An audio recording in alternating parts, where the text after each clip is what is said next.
Sino da igrejinha faz Belém, bem bom. O sino da igrejinha faz Belém, bem bom. Deu meia-noite, o galo já cantou. Seu tranca-rua que é dono da gira. Oi, corre, gira que Ogum mandou. Alô, Exu!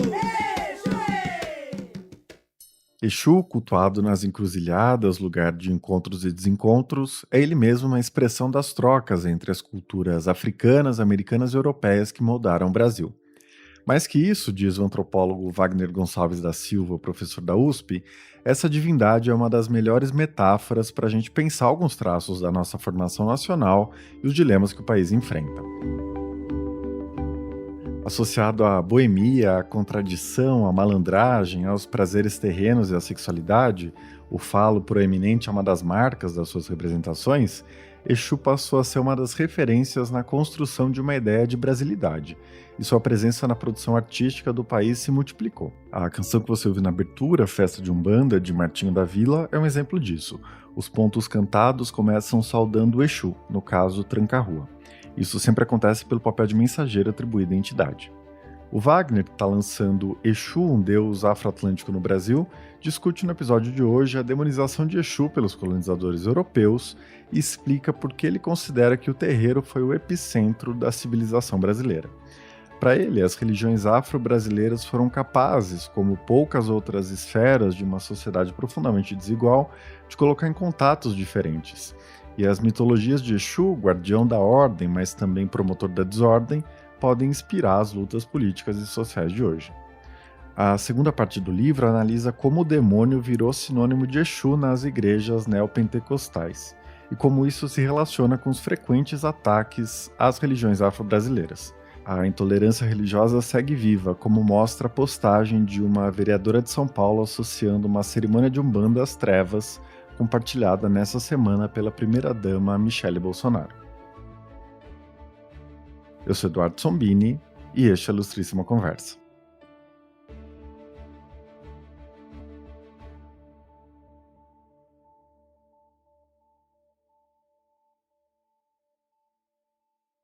Wagner, seja muito bem-vindo à Ilustríssima Conversa. É um prazer te receber aqui. Obrigado, Eduardo. E é um prazer também para mim estar aqui. E se você me permite, eu já começo nesse nosso bate-papo, né? Sempre que há uma conversa e Exu é convidado a estar, eu começo saudando ele. Então, Larô Exu, né? Que ele permita que a gente possa trocar ideias, opiniões, enfim, né? Já que ele é o senhor da comunicação e o senhor das trocas, né? Muito bom. Bom, quando eu li o seu livro, eu fiquei pensando na constelação de divindades que existem nas religiões afro-brasileiras, né? Então, para a gente começar, eu queria te pedir para explicar o seu interesse particular por Exu, né? O que te levou, tanto do ponto de vista acadêmico quanto do ponto de vista pessoal, a se voltar a Exu nas pesquisas que você tem feito nos últimos anos? Bom, eu até brinco dizendo isso, né? Que no Candomblé as pessoas dizem que nós não escolhemos os orixás, são os orixás que nos escolhem, né? Na verdade, é uma relação meio simbiótica aí, né? É uma ideia de que você faz parte, né, de uma cosmologia do orixá. Então, assim, embora eu seja de Logunedé, de Oxóssi, né, que é uma espécie de Oxóssi, eu não escolhi exatamente Exu. Eu brinco que Exu me escolheu porque eu fui para essa pesquisa, né, meio que movido pelos caminhos, pelas encruzilhadas da academia, né? Então, em 2007, eu fazia parte de uma comissão de relações raciais da Associação Brasileira de Antropologia, e eu estava muito preocupado com essa questão da intolerância religiosa, da questão dos ataques neopentecostais às religiões afro-brasileiras. E aí eu resolvi organizar um livro, né, chamado Intolerância Religiosa, né, Impactos do Neopentecostalismo no Campo Religioso Afro-Brasileiro, foi publicado pela Edusf em 2007. E nesse livro, é uma coletânea, eu tenho um artigo que eu falo exatamente sobre essa dinâmica, né, chamado Entre a Gira de Fé e Jesus de Nazaré. Então foi minha primeira abordagem de Exu indiretamente, né, porque Exu, vocês sabem que é o alvo, né, dos ataques, né? Eu acabei fazendo esse trabalho. Depois disso, eu fui convidado a escrever um artigo para uma coletânea de um autor africano, né, radicado nos Estados Unidos. E aí, então, me aprofundei um pouco mais nessa análise do Exu. Só que esse livro acabou não saindo, e um outro autor, o Jorge Shemesh, recentemente falecido, ele me convidou para participar de um livro sobre fotografias de Exu na África e nas Américas. Aliás, é um livro maravilhoso, né, The Divine Trickster, né, que é o título dele, Exu, né, e é o maior compêndio de fotos. E aí, então, eu fiz a análise brasileira do Exu. Então, esse livro saiu, se não me falha a memória, em 2000 e alguma coisa, 2010, uma coisa assim. E aí que eu vi que eu tinha um material reunido ao acaso sobre Exu, né? Então, eu resolvi fazer minha tese de livre-docência, defendida na USP, e nessa tese, então, eu reuni todo esse material que eu já tinha, reuni o material sobre intolerância religiosa e reuni o material sobre mitologia de Exu, né? Então, a tese foi defendida em 2013, sob o título Exu, Senhor de Muitos Nomes, e a partir daí eu não sabia o que fazer com o material, porque era um material vastíssimo, né, muito grande para ser publicado, e eu não queria abrir mão de publicar os mitos na íntegra, então demorou para achar uma editora. Enfim, finalmente a EDUSP resolveu encampar esse projeto, né, e saiu agora em forma, então, de livro. Então, assim, não fui eu exatamente que falei, eu vou pesquisar Exu, eu acho que foi as encruzilhadas do terreiro, da academia, que me levaram a ele, né? Muito bom. Você mencionou agora os mitos, né? O seu livro tem 183 mitos sobre Exu e você escreve que essa é a maior compilação na íntegra de narrativas desse tipo. Eu queria que você contasse um pouco como foi esse trabalho de pesquisa e de sistematização ao longo dos anos, né? E também que papel esses mitos que você coletou têm na interpretação que você desenvolve de Exu ao lado de outras fontes. Então, quando a gente pesquisa a questão das religiosidades de matriz africana, a gente encontra um grande problema, que é assim, nós não temos registros escritos, né, porque é uma religião da oralidade, né?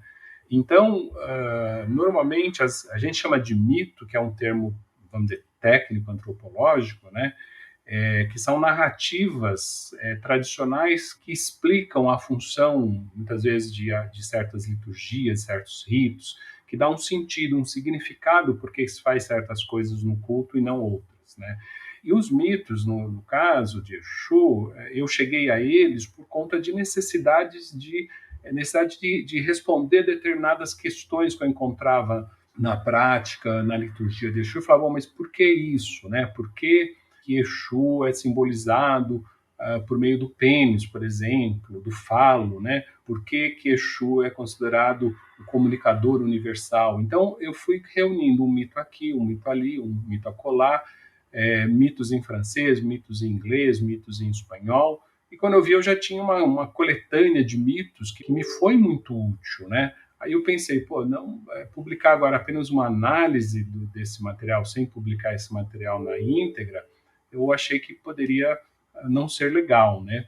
E aí, então, eu peguei e fiz isso. Eu reuni esse material, né, todo, fiz a tradução, quer dizer, traduzimos esse material, né, e a gente, então, apresentou esse material. Agora, por que ele é relevante, vamos dizer assim? Bom, primeiro, porque através da mitologia a gente vai percebendo como que certas características da divindade de Exu, elas foram constituídas ao longo do tempo, né? Quer dizer, toda mitologia religiosa, ela é uma construção também histórica, né? Embora, do ponto de vista do religioso, são fundamentos teológicos, né? Mas a gente sabe que essa teologia também ela tem uma historicidade, né? A mesma coisa ocorre no catolicismo, quando a gente pensa, por exemplo, na Nossa Senhora da Assunção, como que isso foi definido? Foi num concílio em que os religiosos católicos definiram como que foi a morte de Maria, né? Então isso tem uma historicidade. No caso de Exu, essa historicidade ela é mais complicada, porque a gente só tem os mitos publicados a partir do século XIX, né? A gente tem informações sobre Exu ao longo do século XVIII, algumas mais antigas no século XVII, mas a mitologia propriamente ela vai ser, sobretudo, mais intensa no XIX. E aí essa mitologia já está misturada com, muitas vezes, o olhar de quem coletou essa mitologia, né? Então ela já está enviesada, né, pelo olhar do seu escritor. Mas, de todo modo, é uma mitologia que, ao longo da nossa conversa, a gente pode falar sobre alguns pontos mais específicos dessa mitologia, né? Com certeza. Bom, talvez isso esteja mudando aos poucos, né? Mas o fato é que no Brasil a gente sabe pouco ou quase nada sobre o continente africano. Então eu queria te pedir para nos dar um pouco de contexto, né, sobre o culto a Exu na África e, obviamente, como ele se reproduz nas religiões afro-brasileiras. E acho que ajuda, né, já que é um cenário tão complexo, tão diverso, partir dos grupos étnico-linguísticos, né, que aparecem no seu livro. O que se sabe sobre o culto a Exu em cada um deles? Ok, vamos lá, tentar falar em poucos minutos 4 séculos de processo histórico, mas vamos tentar. Então vamos pensar assim, a gente tem 2 grandes grupos africanos, né, que vieram, né, para o Brasil, como eu sempre digo, não a convite, né, mas vieram dentro de um processo histórico bastante violento, né, que foi a escravidão, né. Um grupo seria um grupo da África Ocidental, que é um grupo formado basicamente, para a gente falar em termos de candomblé, né, dos grupos Yorubás e Fombé, né, que são os Jeixes, né, e um grupo da África Central, que são os povos de tradição banto. Na verdade, os bantos vieram primeiro por conta das rotas de escravidão, né, e depois, né, já no 18, é que vieram os da África Ocidental, os Yorubás e Jeixes, né. Pra você ter ideia, mais ou menos, no século XVIII, de cada 4 africanos no Brasil, 3 eram bantos, né? Então, havia uma grande influência na cultura brasileira, e há ainda, né, da tradição banto. O que ocorre é que o candomblé, chamado Jeje Nagô, né, chamado Jeje Nagô Yorubá, né, ele acabou se tornando mais evidente, né, por vários motivos. A questão da própria tradição, que nesse momento estava vendo um processo de reavivamento das tradições iorubás na África, no século XIX, que coincide com a libertação dos escravizados. Então, tem várias questões aí, uma ênfase que a academia deu a essas tradições, né? Então, a gente acabou tendo um candomblé no Brasil, né, de 2 grandes tradições, o candomblé Jeje Yorubá, né, Jeje Nagô, e o candomblé Banto, né? Exu, ele é uma divindade com esse termo, com esse nome, de origem iorubá, né? A divindade correspondente no sistema Jeje seria Legba, né? E a gente tem no sistema Banto não exatamente uma entidade, que são chamados inquices, né, correspondente a Exu. A gente vai ver que haverá uma correspondência, isso é um pouco mais complexo, de uma sacralização de espaços chamados Ingila, ou Pombo Ingila, né, que são as encruzilhadas. Então vamos ficar primeiro no contexto iorubá, né, ou Jeje Nagô. Essa entidade Exu, ela é cultuada lá, e aí a gente entra na mitologia, né, basicamente como uma entidade associada às outras divindades. Então é uma entidade que é cultuada nas entradas dos mercados, ela está associada às trocas, ela está associada ao sacrifício, né?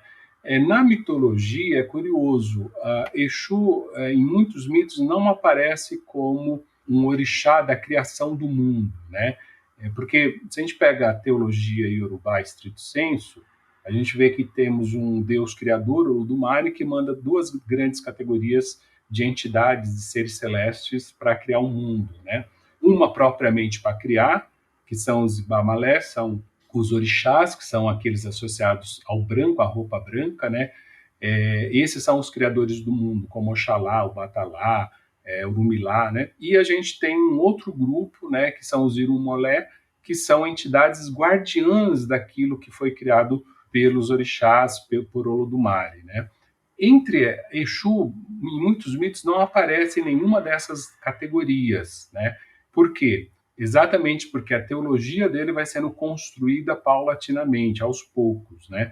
Em um determinado momento, Exu começa a figurar nessas mitologias como um ser associado à criação, então ele está associado ao Oxalá, ele está associado ao Orumilá, ele vai presidir o jogo de Opeleifá, ele vai participar da criação dos homens. Há um mito, por exemplo, que narra que o Batalá foi constituir o mundo, né, ou Oxalá em algumas tradições, e ele não fez os sacrifícios devidos a Exu.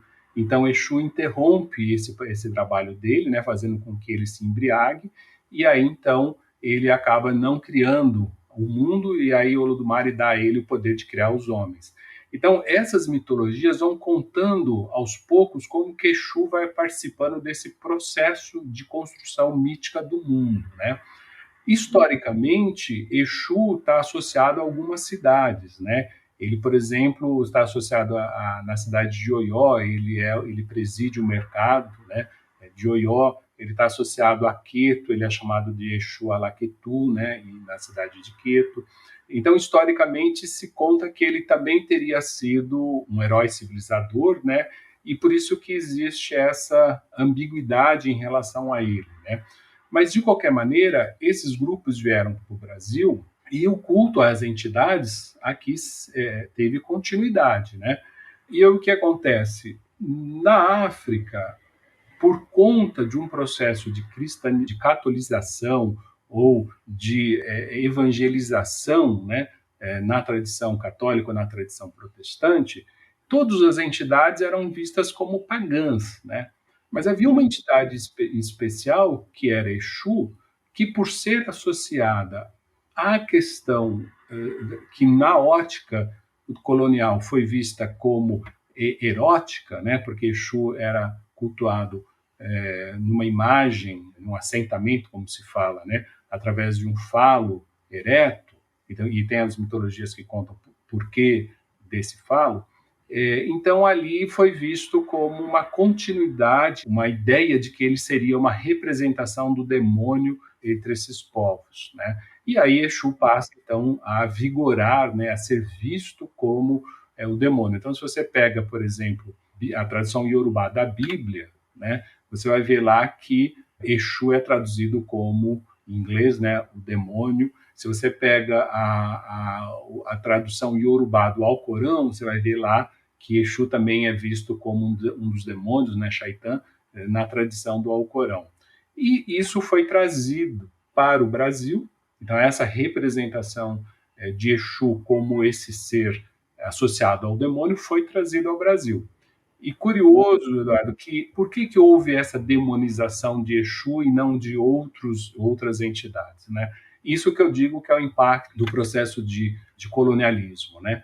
Como se tratava de uma religião maniqueísta, né, que é a religião cristã, seja na sua vertente católica ou na sua vertente protestante, era preciso encontrar, porque a gente sabe que essas religiosidades são, não dá nem para definir se elas são politeístas ou monoteístas, porque esse conceito também é um conceito religioso do século XIX que tem muito pouca aplicação nesses sistemas, né? Enfim, existe uma entidade suprema criadora e existe um conjunto, né, aí de entidades que são os guardiões, né, desse mundo criado. Então, isso pode ser classificado como politeísmo, monoteísmo, enfim. De qualquer maneira, o fato é que numa religião maniqueísta que encontra uma religião politeísta, entre aspas, é preciso identificar o bem e o mal, né? Então, os orixás da criação, como Oxalá, o Batalá, o Urumilá, acabaram sendo associados virtualmente, né, ao lado bom. E o Exu acabou sendo associado ao lado mal, né? Então, o Exu acabou assumindo esse papel muito mais por uma questão do colonialismo do que propriamente do seu sistema original, né? Mas, por outro lado, tem uma questão interessante que você aponta no livro sobre esse processo de Exu ser tratado como diabo, né? Isso seria uma reinterpretação enviesada a partir do olhar do colonizador, mas você discute também que tanto o diabo quanto o Exu, né, nos seus sistemas religiosos respectivos, eles são entidades especiais, né? Eles não são como as outras divindades dessas religiões. Ou seja, existia algum tipo de afinidade, né, para essa operação de demonização de Exu ter tido sucesso. Você consegue explicar o que une, o que separa Exu e o diabo em cada um desses sistemas? Olha, aí a gente precisa pensar em dois termos. Toda vez que as culturas entram em contato, né, ambas saem modificadas. Seja um contato pacífico ou seja um contato violento, né? porque o contato permite que se olhe o mundo da perspectiva do outro. Por isso que eu acho que o Exu é um orixá paradigmático, né? Ele tem, inclusive, um mito que ele passa entre dois amigos, né? Usando um chapéu bicolor, né? E cada amigo pensa que o chapéu tem somente aquela cor que ele está vendo a partir do seu lado. E Exu faz isso exatamente para provar que não existe uma verdade absoluta. A verdade depende, muitas vezes, do ponto de vista.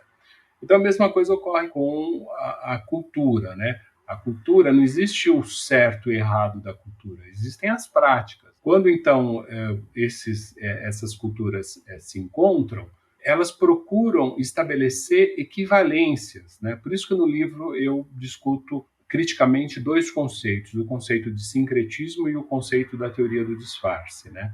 O conceito de sincretismo eu critico porque eu acho que todas as religiões são sincréticas, né? Se você pegar o catolicismo, ele é bastante sincrético em relação aos cultos existentes, né? Os cultos pagãos existentes nos primeiros séculos, por exemplo, né? Até o século III, quando ele passa a ser codificado e se torna uma religião de Estado. Então, a gente tende a chamar religiões sincréticas apenas as religiões que são desconsideradas, que são dominadas, que são categorizadas como confusas, né? Então, por exemplo, fala assim, religiões afro-brasileiras são sincréticas, há uma confusão entre santos católicos e orixás, né? Eu tento argumentar que não há nenhuma confusão, pelo contrário, é um sistema altamente sofisticado de correlações. É a mesma coisa a teoria do disfarce. Então, se, por exemplo, eu estou cultuando aqui um orixá como Ogum e chega o representante da Igreja Católica, se ele não entende nada daquele culto, eu posso dizer para ele que eu estou fazendo qualquer coisa dentro do sistema dele. Mas a gente vê que não funciona assim, a gente vê que existe uma correspondência, uma equivalência do ponto de vista cognitivo mesmo, né? Então, eu vou dar o exemplo. Quando Exu é demonizado, porque ele é associado ao mal, é porque o demônio tem um papel importante no sistema cristão que ele enaltece o bem, né? Ou seja, a força de São Jorge está em dominar o dragão, a força de Nossa Senhora está em pisar na serpente. Quanto maior for o inimigo, maior é o mérito de quem o vence, né? Então, num sistema maniqueísta como o católico, ocorre isso. Em um sistema que não trata dessa correlação maniqueísta, então Exu ele foi associado ao demônio, por exemplo, na Nigéria, no Brasil, mas se você vai em Cuba, ele está associado a Jesus, mais especificamente, né, o menino Jesus de Praga, né? Por quê? Porque se Exu é um mensageiro, no sistema cristão, Jesus é um mensageiro dos homens a Deus, né? Ele diz, inclusive, né? Ninguém chega ao Pai senão por mim. É como se isso fosse Exu dizendo, ninguém chega aos orixás senão por mim. Então, lá, essa relação de demonização não existiu. Pelo contrário, né? Exu passou a ser enaltecido como o mensageiro. E por que ocorre isso? Bom, aí a gente tem que considerar os sistemas de dominação associados aos sistemas de troca simbólica, ou seja, o poder da cultura e a cultura do poder. Longe da gente negar que havia um sistema político de dominação, de obrigação dos africanos de se converterem ao sistema católico. Isso, de fato, ocorria. Porém, eu acho que existe uma tradição acadêmica que coloca essa dominação como um beco sem saída para a agência africana, para os africanos. E eu tento mostrar no livro que não, que esses africanos, eles olhavam para o sistema católico com a sua própria agência e com o poder das suas cosmologias. Por isso que eu digo que o processo de demonização do Exu correspondeu também a um processo de exuzização do demônio. Porque, veja bem, no sistema cristão, o demônio é o mal absoluto. Você não negocia com o mal absoluto. Quer dizer, você pode até negociar, mas você perde alguma coisa. Você perde a sua alma, você perde, enfim, né, a sua vida eterna. Né? Nos filmes de Hollywood a gente vê muito isso. Né? O cara que vai na encruzilhada e vende a sua alma para se tornar um grande tocador de blue, coisa assim, né? Mas no caso dos sistemas afro-brasileiros, sobretudo na Umbanda, se você vai numa gira de Exu, por exemplo, e pede saúde, pede emprego, pede o que você está precisando, esse Exu vai fazer isso. Por quê? Porque ele não é o mal absoluto. Ele é o mal relativizado pelo sistema africano. Ou seja, se Exu, se o demônio no sistema cristão era um anjo que a partir da queda se tornou o Lúcifer, né, o demônio, nos terreiros de Umbanda, essa teologia cristã, ou judaico-cristã, elas têm uma continuidade de forma que esse demônio possa voltar a ser um anjo, possa voltar a fazer o bem dentro desses sistemas que estão entrando em contato. Então, com isso, eu estou tentando mostrar que é preciso olhar para a forma como os sistemas africanos eles incorporam, eles traduzem, né, aquilo que eles estão em contato, né, dentro de uma ótica africana de mundo, né? Isso foi, inclusive, uma coisa extremamente complexa para o catolicismo, que, de repente, teve que converter a sua religião dentro das irmandades católicas, né, a uma festa, por exemplo, né? Porque nessas religiões se reza cantando, se ora dançando. Então, havia um grande problema, né? Como você vai... como que as irmandades católicas que estavam produzindo as congadas, várias outras atividades, né, as festas de Nossa Senhora da Boa Morte, por exemplo, como que elas vão incorporar, né, essa alegria, o uso de instrumentos musicais, né, dentro de um contexto que é de uma religião de expiação. Então, o catolicismo, sobretudo o catolicismo praticado pelos afrodescendentes, né, pelos africanos e seus descendentes, ele foi um catolicismo extremamente modificado. E se você vai em certas irmandades, como a Irmandade da Boa Morte, na região do Recôncavo Baiano, você vê toda a presença ali das heranças africanas no sistema. Então, o livro todo a gente tenta fazer essa correlação, né? Mostrando como que o poder que se coloca sobre a cultura, ele também está ao lado da cultura desse poder, né? Sim, muito bom. Wagner, além de olhar de dentro, né, digamos, o culto de Exu nos terreiros, a partir das suas experiências, a partir dos seus trabalhos de campo, você também amplia o seu campo de visão e discute o papel de Exu no imaginário social brasileiro, né? Eu queria que a gente falasse de algumas situações que você apresenta no livro que são muito interessantes, né? Então, para começar, eu queria que a gente falasse dessa ideia, né, que você discute quando fala das hierarquias da Umbanda e que Exu é colocado na parte mais baixa. Ele é visto como escravo, pau-mandado, né, que cumpre ordens das outras entidades. Ou seja, ele trabalha, né, e no Brasil, com a nossa história escravocrata, fazer o trabalho pesado é a pior coisa que pode existir, né, a coisa mais característica dos negros e dos pobres. E além disso, né, como os grupos subalternizados da sociedade brasileira, ele precisa ser controlado, porque a qualquer momento ele pode se revoltar. Você pode falar sobre essa leitura de Exu? O Exu, ele é um ser do poder da ordem e da desordem, né? Então, ele está associado à possibilidade da transformação, né? Por isso que ele deve vir antes de tudo, por isso que ele deve ser saudado em primeiro lugar, porque ele é a ideia da afirmação do pacto social. Não adianta pensarmos nesse pacto social se não houver a concordância sobre esse pacto social. Então, o Exu ele tem esse poder, o poder de organizar o mundo e desorganizar o mundo. Inclusive, ele ganha esse poder a partir do fato de que ele não tinha poder algum. Quando existe um mito que narra quando o mundo foi dividido, né, para os guardiões, né, os chamados orixás, então cada um ficou com um elemento, um pedaço do mundo, né? Então, o Xum com as águas doces, o Sem com as folhas, Xangô com o raio, e para Exu não restou nada. Então ele pega e começa a desarticular todo esse mundo, né? Então ele faz a lua nascer durante o dia, o sol nascer durante a noite, e até que então o Ludumare diz, bom, então o que você quer para parar com essa bagunça toda? Ele fala, bom, então eu quero ser aquele que traduz o mundo para todos, né? Então, por isso que ele é uma espécie de grande tradutor, né? Você não entrega uma oferenda a um orixá sem primeiro saudar Exu para que ele leve essa oferenda. Então, ele é esse comunicador. Então, ele detém a ordem e a desordem.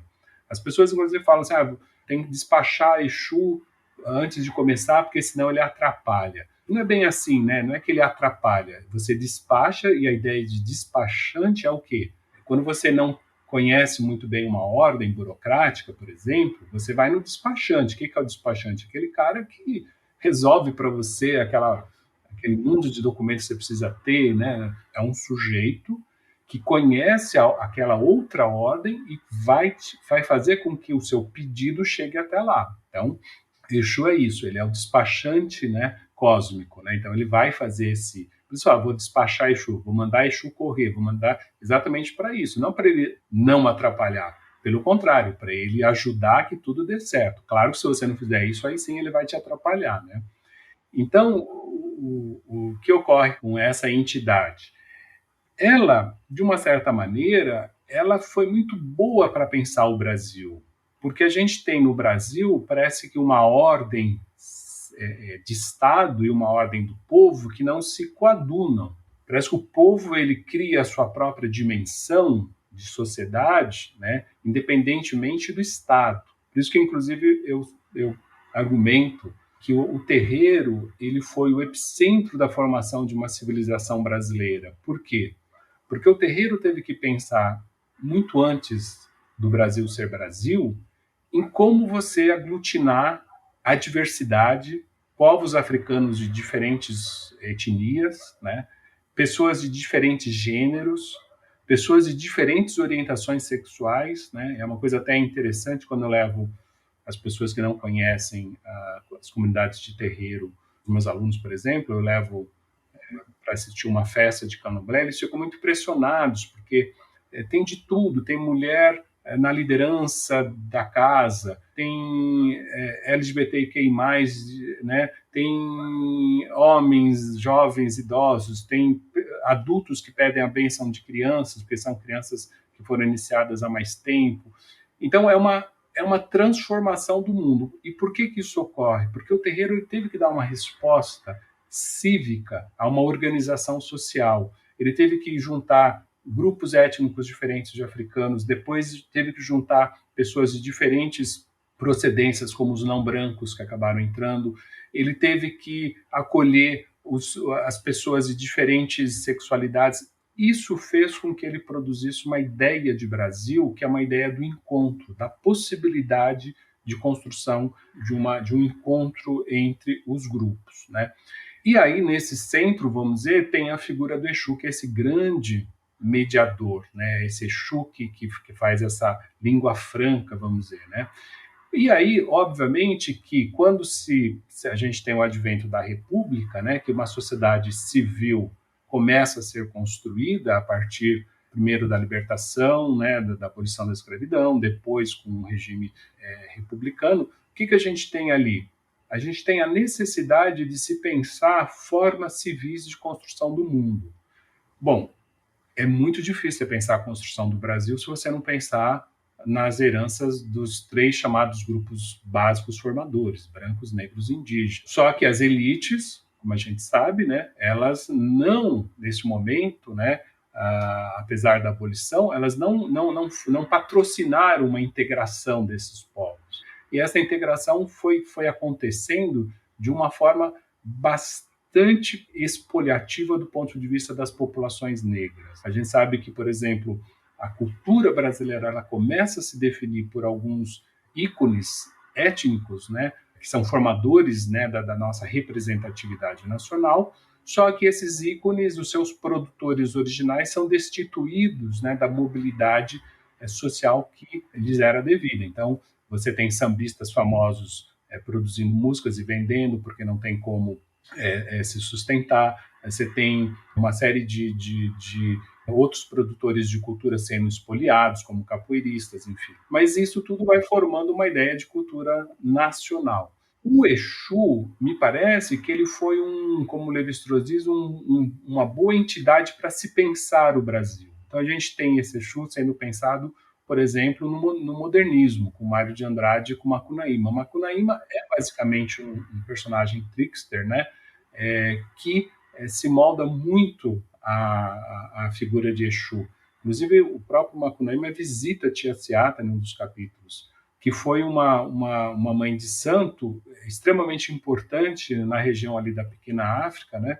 E Macunaíma visita Tia Seata para vencer, né, o gigante Venceslau Pietro Pietra, né?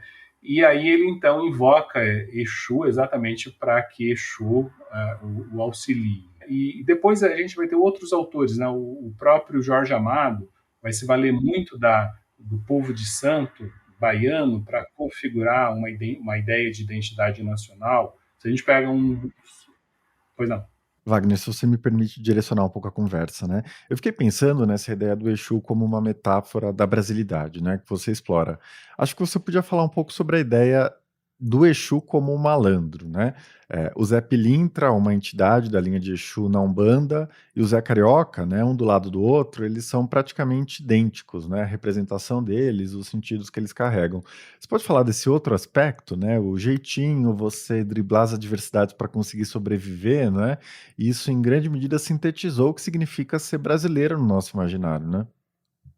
Exatamente. Esse brasileiro, essa representação do que é esse brasileiro, né, passa a ser a representação muito associada a essas heranças negras, da qual o Exu é um grande representante. Então, o jeitinho brasileiro, essa coisa de trabalhar nas fissuras da sociedade, nas engrenagens do Estado para conseguir os seus próprios benefícios, né? Porque isso vem da onde? Vem de uma ideia de que essa população está alijada dos seus direitos em relação ao Estado. Então, você vai ver esse imaginário na capoeira, na questão da ginga da capoeira, né? O que é o gingar? É você não enfrentar diretamente o outro, você usar a malícia, você usar a malandragem, né? A chamada mandinga, né? Que é fazer que vai, mas não vai, né? Ir para baixo, mas vai para cima, fingir que vai para cima, mas vai para baixo. Então, todo esse imaginário, né, da malandragem, né, que está sendo, inclusive, construída em relação aos povos de terreiro, né, elas vão ser muito vigorosas, né, para configurar um jeito de ser do brasileiro. Então, não é à toa que o Walt Disney, quando vai buscar um personagem para o Brasil, né, nos anos 40, né, tinha lá o Tio Patinhas, que era o capitalista econômico, né, investidor, né, que só está almejando lucro, né? E aí você tinha o Pateta, que era um outro personagem meio ingênuo, né? E você tinha ele inventa um personagem mexicano, e na hora de inventar o personagem brasileiro, né? Que é claro que ele teve ajuda também de artistas brasileiros para fazer isso, né? Mas ele inventa aquilo que era a nossa imagem para fora, que era a imagem de um povo que vivia alegremente, falava sem parar, adorava cantar, adorava dançar, e era um povo irresponsável, né? Porque o Zé Carioca é um pouco isso, ele não está muito aí com os compromissos, né? Donald, I will show you the land of the samba. Ah, the samba! Que tal uma cachaçinha agora, hein? Então, essa ideia do Zé Carioca, né, é uma ideia que no Brasil foi estabelecida, inclusive, num outro contraponto importante do período, que era a Carmen Miranda, que também mostrava uma ideia porque a Carmen Miranda, se você for ver a roupa dela, é uma estilização da mãe de santo. Inclusive, alguns modos de dançar são muito derivados do modo de dançar do Oxum, que ela está usando ali. Aquele balaio de frutas que ela leva na cabeça também é uma reprodução de muitas cenas de terreiro, né? Que você tem as oferendas sendo levadas à cabeça. Então, toda essa imagem é uma imagem bastante estereotipada, que aproveita uma ideia muito estereotipada do homem negro, como um homem preguiçoso, indolente, a ideia da mulher negra, né? Como extremamente sexualizada, né? Que aproveita todo um imaginário que se constrói sobre as populações negras. E aí, obviamente, que esse imaginário ele vai inundar as artes, vai inundar, por exemplo, quando a gente vê Jorge Amado com o romance Dona Flor e seus maridos, a gente vê ali exatamente como o próprio Roberto da Mata analisou, né, uma evidência, né, de um dilema do Brasil, né, entre dois modelos, né, de sociedade. Um modelo associado aos Estados Unidos, que é um modelo americanizado, regrado, que é um modelo de Estado, que é representado pelo segundo marido de Dona Flor, o Dr. Teodoro. E a gente vê um outro modelo, que é o modelo representado pelo Vadinho, que o Vadinho é um filho de Exu, né? Puxa, mas a senhora tinha mesmo raiva do Vadinho, hein? Oxente, não era pra ter? Sujeito vagabundo, cachaceiro, gigolô. É mesmo? Era assim? E muito mais. Picareta, sem vintém e jogador. Gastava o dinheiro todo. O dinheiro dele Aí, não por tinha. quê? Ainda por cima se mete na minha família. Virou a cabeça da minha filha, tira de sífilis. Ele morre, inclusive, numa quarta-feira de carnaval, dançando de baiana, né, brincando o carnaval de baiana, ou seja, toda a inversão, né, de gênero, enfim, né, e ele sempre viveu como boêmio às custas de Dona Flor, que está associada ao Oxum, né, por ser uma excelente cozinheira, tal. Então, essa ideia é como se houvesse um dilema entre dois modelos de Brasil, que é uma análise que o da Mata faz, que eu acho muito interessante. Um modelo africanizado e um modelo americanizado. E a Dona Flor escolhe o quê? Não escolher, ela escolhe ficar com os dois ao mesmo tempo, né? Com o marido vivo e o marido morto. No livro, eu tento avançar um pouco essa discussão. Eu tento mostrar que esse modelo que se baseia na democracia racial, que se baseia numa ideia de Brasil como o país do encontro, do sincretismo, né, que foi muito construído, inclusive, no período de Getúlio Vargas, né, com a escolha de símbolos negros para representar o Brasil, como o samba, o carnaval, a mulata, enfim, depois foi crescendo isso, a feijoada, a caipirinha, não sei o que mais, né? Eu tento mostrar que, sobretudo a partir décadas mais recentes, né, a gente tem um questionamento sério a essas representações. Esse questionamento começa a partir, inclusive, dos movimentos negros, que começam, inclusive, a olhar para o terreiro com a sua potencialidade. A gente também tem que entender isso. Os movimentos de esquerda no Brasil, sejam os movimentos associados às populações negras ou não, eles nunca foram muito próximos das comunidades religiosas. Por quê? Sobretudo numa religião do transe, se você tem um ideário político de esquerda, né, onde é preciso adquirir, vamos dizer, o próprio controle do sujeito como sujeito produtor da história, obviamente que um sistema do transe não é um sistema muito, muito adequado a esse imaginário. Se você pega, por exemplo, Barra Vento, do Clauber Rocha, ele começa com um letreiro, né, uma cartela ali, dizendo exatamente isso. Olha, nessa cidade, aqui, nessa comunidade de Buraquinho, as pessoas estão imersas em crendices, né, de Iemanjá, disso, daquilo, né? E ali naquela comunidade de pescador, de repente chega um cara vindo da cidade, né, que vai então levar a luta política, né, contra a exploração dos pescadores, né? Naquela chave de que religião é sempre alienação, né? Alienação, exatamente. O próprio Jorge Amado, nos seus primeiros romances, embora ele não tivesse dito tão claramente, ele também tinha essa ideia, né, que a religião é uma coisa importante do povo, mas ela não produzia as transformações necessárias. Tanto é que, quando você pega o Jubiabá, você vê isso, né? O Negro Baldo, né? Ele é um cara que é de terreiro, sai do terreiro do pai Jubiabá, ele se torna estivador, e aí ele vai liderar uma greve, né? E durante esse processo aí, ele vai dizer, gente, é importante estar no terreiro, mas mais importante ainda é fazer a luta política. Eu acho que a gente tem uma grande reviravolta, sobretudo com algumas figuras que vêm de terreiro e acabam mostrando que não é bem assim, né? Você pega, por exemplo, Abdias do Nascimento, né?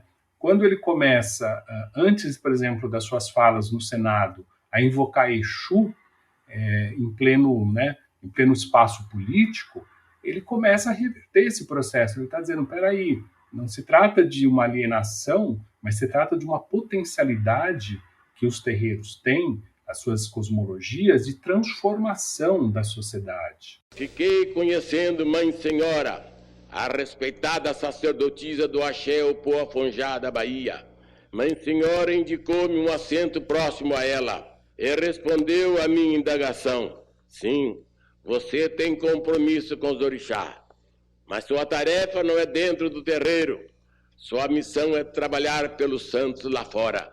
Então, várias outras figuras, né, Beatriz Nascimento, vão associar a ideia de religião. Beatriz Nascimento tem uma frase que eu gosto muito, que ela fala, filme Ori, por exemplo, ela diz, é preciso fazer a cabeça do movimento negro ou da política, né, para que entenda, né, essa potencialidade que é a ação política associada às cosmologias de terreiro. Então aí parece que os orixás, sobretudo os orixás da transformação, como Exu ou como Xangô, que é da justiça, eles começam a ser acionados como grandes aliados cosmológicos da luta política. E hoje, então, a gente tem uma transformação muito grande nesse imaginário, né? A gente tem uma visão, inclusive, crítica desses romances, né? Embora eles sejam importantes, tenham tido a sua época, né? Mas esses romances eles acabaram também, de uma certa maneira, reforçando alguns estereótipos, né, sobre o que é ser de terreiro e como que é constituída a cultura brasileira. Então, hoje em dia, mais do que Exu ser um despachante no sentido de resolver um problema, as pessoas querem que ele seja um atuante, né, no sentido de ensinar as pessoas a transformar a ordem política e social. Então, a gente vê que todas as reformas que foram feitas na educação, por exemplo, a Lei 10.639, de ensino de história e cultura africana, tem mostrado que o terreiro não é apenas um espaço de religião, ele é um templo de religião, mas ele é um espaço cultural, ele é uma comunidade, né, tradicional de matrizes africanas, assim como você tem as comunidades indígenas, comunidades tradicionais indígenas. Então, essa visão ela tem transformado muito a forma como Exu tem atuado, né? A representação de Exu tem atuado no universo político. Então, a gente está saindo daquilo que eu chamo de uma cultura do favor para uma cultura do direito, uma cultura em que você evitava o enfrentamento, né? Através de um certo jogo político, para uma cultura de evidenciar as questões importantes, como, por exemplo, existe racismo na sociedade brasileira, é preciso debater isso. Acho que as mitologias de Exu, elas exatamente atuam nesse sentido. E nesse sentido, talvez Exu possa ser uma metáfora dessa luta antirracista de hoje, né? Nessa ideia de produzir desordem nesse sistema que perpetua o racismo para criar um novo tipo de ordem. Como é que você pensa isso? Exatamente isso. Eu acho que quando, por exemplo, a gente afirma que Exu não é o demônio, mas que o demônio acabou sendo submetido ao Exu, é uma forma política de você dizer, peraí, o sistema africano, o afro-brasileiro, né, ele tem uma possibilidade de englobar o outro e de entender o outro dentro de uma perspectiva de acolhimento que não existe em outros espaços, porque os outros espaços eles são muito mais excludentes. Se a gente pega dentro da própria ordem religiosa, o terreiro ele permitiu que as mulheres chegassem à liderança. Ele não tem nenhum problema em relação à igualdade de gênero. Claro que tem as tradições que definem alguns cargos para homens e mulheres, mas os cargos máximos da hierarquia podem ser atingidos pelas mulheres. O terreiro ele permite que, por exemplo, se você é um Iaô, daqui 7 anos você vai ser um Ebome, você vai ser um mais velho. Então, pode ser uma ordem baseada numa ideia de corte, né, de estamento, mas não é uma possibilidade de transformação que o terreiro permite. Então, o que a experiência de terreiro tem mostrado, eu acho que inclusive a experiência de Exu tem mostrado, é que uma luta antirracista, ela engloba a necessidade da sociedade entender o outro nos seus próprios termos, assim como o terreiro entende as outras religiosidades, né? Então, o terreiro não é excludente. Se você é católico e quer se iniciar, em nenhum momento o pai de santo ou a mãe de santo, né, o babalorixá ou ialorixá, vai dizer, olha, você tem que estar longe disso. Então, essa ideia de uma sociedade inclusiva, receptiva, do encontro, do abraço, do cuidado que o terreiro estabelece, ela é muito importante, sobretudo nos dias contemporâneos, né? A gente está vendo que a sociedade está se radicalizando nas posições políticas, né? nas posições ideológicas, né? Em que há pouca presença de Exu aí, né? Porque tem um outro mito que eu gosto muito, que ele é parecido com o mito do chapéu de Exu, né? Das duas cores do chapéu de Exu, que é o mito do bode do rei. Então, o rei encontrou um bode que tinha 4 olhos, né? Então, o rei fala, bom, agora eu vou saber tudo o que ocorre no meu reinado aqui, no meu país. E aí, então, ele manda esse bode andar pelas ruas e ficar vendo, porque o 4 olhos ele vem em todas as direções, né? Então, o Exu faz a mesma coisa, só que em vez de colocar um chapéu de 2 cores, ele coloca um chapéu de 4 cores, né? Então, o olho do bode vê uma cor para cada lado. E aí Exu apronta lá com a mulher do rei, né? E ele é preso e por isso, né, acusam ele, né? E ele fala, não, pergunte ao bode, né? Qual era a cor do chapéu que o suspeito estava usando. E o bode vai dizer cores diferentes, e com isso ele consegue se livrar. Qual é o ensinamento também dessa história? É que se uma pessoa, se um rei, um monarca, um presidente, enfim, né, um governante, quiser ter o controle absoluto da sociedade, ele nunca vai poder ter, porque a sociedade é formada por diferentes posições, diferentes verdades. E é preciso que ele entenda exatamente isso e contemporize isso, né? E tente construir um sentido de discussão produtiva disso, né? Eu acho que esses ensinamentos de Exu, então, eles são extremamente importantes em uma sociedade que está se tornando cada vez mais radical em relação às posições políticas, ideológicas, e até, muitas vezes, assim, acirrando a violência por conta disso. Né? Com certeza. Bom, Wagner, a conversa está muito boa, mas a gente precisa encerrar. No fim das contas, a gente não conseguiu falar de intolerância religiosa, né, a segunda parte do livro, mas paciência, fica para os ouvintes lerem o seu livro e terem contato com o que você discute lá, né? A gente deixa a dica aqui. Então, para recapitular, o Wagner Gonçalves da Silva é autor de Exu, um deus afro-atlântico no Brasil, que está sendo lançado agora pela EDUSP. Wagner, eu queria agradecer muito a sua participação aqui, foi um prazer enorme conversar com você. Eu que agradeço, Eduardo, e eu termino saudando novamente Exu, Laroí Exu, que ele então possa... O Exu diz que a palavra ela é como uma semente, né, que a gente coloca no ouvido das pessoas, né? Então, isso que eu também esqueci de falar, a associação da palavra com a fecundação, né? As palavras fecundam, né? Assim como existe a fecundação na relação sexual, né? Então, Exu também faz a metáfora da língua, da palavra que sai da boca, como um ato fecundante dos ouvidos.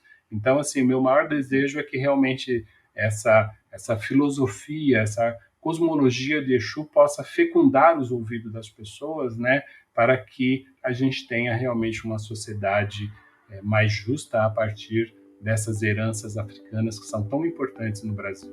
Com certeza, com certeza. Obrigado, Wagner. Obrigado, eu, axé. Este foi o Ilustríssima Conversa. Eu sou Eduardo Sombini e a edição de som foi feita pelo Rafael Conkle. Se você tiver algum comentário, crítica ou sugestão, fique à vontade para me escrever. Pode ser pelo Twitter ou pelo Instagram, ou pelo meu e-mail, que é o eduardo.sombini@grupofolha.com.br. Esse episódio usou áudios do curta-metragem Aquarela do Brasil, da Disney, do filme Dona Flor e seus dois maridos, de 76, dirigido por Bruno Barreto, e de discurso de Abdias do Nascimento no Senado, gravado pela TV Senado. A gente se vê daqui a 2 semanas. Até lá!